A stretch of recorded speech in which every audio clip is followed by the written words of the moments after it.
और ये रहा वो अमेजिंग प्रोजेक्टर। ये है BenQ GV50 जिसको मैं ऑलमोस्ट एक हफ्ते से यूज कर रहा हूँ एंड मैंने इस रिव्यू में वो सब कुछ चीज बता देनी है आपको जो इंपॉर्टेंट है आपको जानने के लिए। इस रिव्यू को मैंने 3 पार्ट में डिवाइड किया है, the amazing part, the good part and the not so good part, basically bad part जहाँ पे प्रोजेक्टर को इंप्रूव करने की काफी जरूरत थी। So without wasting any much time बैठ जाओ, देखते हैं आराम से इस प्रोजेक्टर का रिव्यू, पॉपकॉर्न वगैरह ग्रैब कर लो जो भी करना है एंड स्टार्ट करते हैं इसका review. My name is Abhishek, you are watching Digit Hindi and make sure subscribe कर लो हमारे चैनल को। सबसे पहले स्टार्ट करते हैं उन चीजों से जो मुझे काफी ज्यादा अच्छी लगी हैं। The first thing is speakers. भाई लिटरली इसके स्पीकर्स इतने कॉम्पैक्ट फॉर्म फैक्टर में होने के बाद भी इतने ज्यादा अच्छे हैं कि मैंने इनको बहुत ही ज्यादा हाई वॉल्यूम पे कभी यूज ही नहीं किया। मैं आपको एग्जांपल से बताता हूँ। मेरे रूम में एयर प्योरीफायर फुल सेटिंग पे चलता रहता है, तो मतलब बहुत सारा विंड नॉइज आता रहता है और उसके बाद भी इसका वॉल्यूम लेवल मैंने कभी 50% से बढ़ाया ही नहीं क्योंकि उसकी जरूरत ही नहीं पड़ी। बेस काफी पंची फील होता है, ट्रेबल्स एंड वोकल्स भी काफी ज्यादा अच्छे से सुनाई देते हैं, तो स्पीकर्स इस प्रोजेक्टर में काफी ज्यादा अच्छे हैं। इनफैक्ट इसके स्पीकर्स इतने ज्यादा अच्छे हैं कि BenQ को इतना कॉन्फिडेंस है कि उन्होंने एक डिफरेंट सेटिंग भी दे रखी है जहां से आप इसको as a standalone Bluetooth speaker भी यूज कर सकते हो। फिर सेकंड चीज जो मुझे काफी ज्यादा अच्छी लगी वो है इसका पोर्टेबिलिटी। मतलब ये छोटे फॉर्म फैक्टर में और इसका वेट भी सिर्फ 2.1 kgs है। ये काफी ज्यादा पोर्टेबल है, बैग वगैरह में काफी इजीली फिट हो जाता है। Plus the cool thing is इसका बेस, ये अपने बेस से अटैच और डिटैच हो जाता है बहुत ही इजीली और ये बिल्कुल फ्री रोटेटिंग बेस है, तो इसको आप लेफ्ट राइट अप डाउन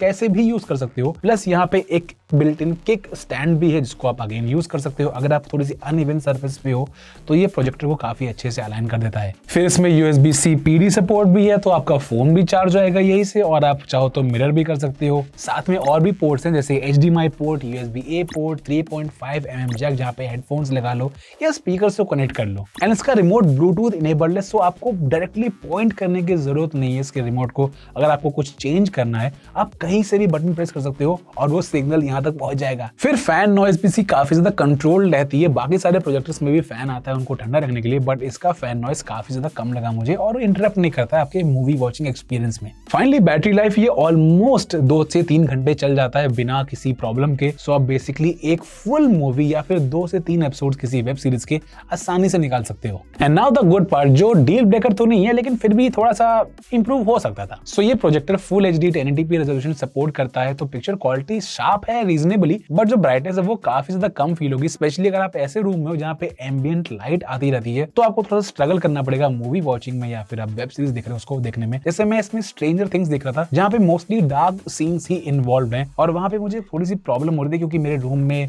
जो कर्टन्स है उनसे थोड़ी बहुत लाइट आती रहती है। However keeping that aside, the colour accuracy on this projector is very good. यहाँ पे आपको 92% Rec 79 कलर स्पेस का आपको एक्सेस मिलेगा, तो कलर एक्यूरेसी इसमें काफी अच्छी है। टीवी लेवल जितनी तो नहीं बट हाँ काफी कंपेरेबल है ये। फिर एक और चीज जो शायद थोड़ी सी इंप्रूव हो सकती थी वो है कि इसमें ऑटो कीस्टोन का फंक्शन तो है। मतलब मैं इसको जब भी प्रोजेक्ट को ऐसे या ऐसे किसी भी तरीके से रीपोजिशन करूंगा, जो इसका स्क्रीन है वो अपने आप रिकैलिब्रेट कर लेगा, बट कभी कभी रिकैलिब्रेशन में ये एस्पेक्ट रेशियो थोड़ा सा बिगाड़ देता है। फोकस तो ये हमेशा ऑन स्पॉट परफेक्ट लेता है, बट एस्पेक्ट रेशियो में कभी कभी कुछ प्रॉब्लम आ जाती है जिसको मैनुअली ठीक करना पड़ता है। सो ओवरऑल इसकी पिक्चर क्वालिटी अच्छी है, शार्प है, कलर एक्यूरेसी भी काफी सही है, बट ब्राइटनेस के मामले में थोड़ी सी प्रॉब्लम होगी। And now comes the bad part, जो सच में मुझे काफी प्रॉब्लम दे रहा था इसको यूज करते टाइम पे। And the first thing is laggy UI। मतलब इसमें गूगल टीवी आपको देखने को मिलता है जो काफी अच्छा एक इंटरफेस है, काफी इजी टू अंडरस्टैंड है और बहुत ही बेसिकली जो अपने टीवी में बहुत सारे देख रखा होगा, लेकिन जो इसमें प्रोसेसर यूज किया गया वो काफी ज्यादा वीक है इस टाइप के इंटरफेस को चलाने के लिए। तो अगर मुझे सेटिंग्स खोलनी है देन मुझे सेटिंग्स का बटन रिमोट पे प्रेस करने के बाद लिटरली 1 सेकंड या 1.5 सेकंड तक वेट करना पड़ता है इसके पहले वो कुछ रिस्पॉन्ड करे। बाकी जब मूवीज वगैरह भी स्क्रॉल कर रहे हो अगर आप नेटफ्लिक्स पे या फिर इन जनरल गूगल टीवी के होम स्क्रीन पे,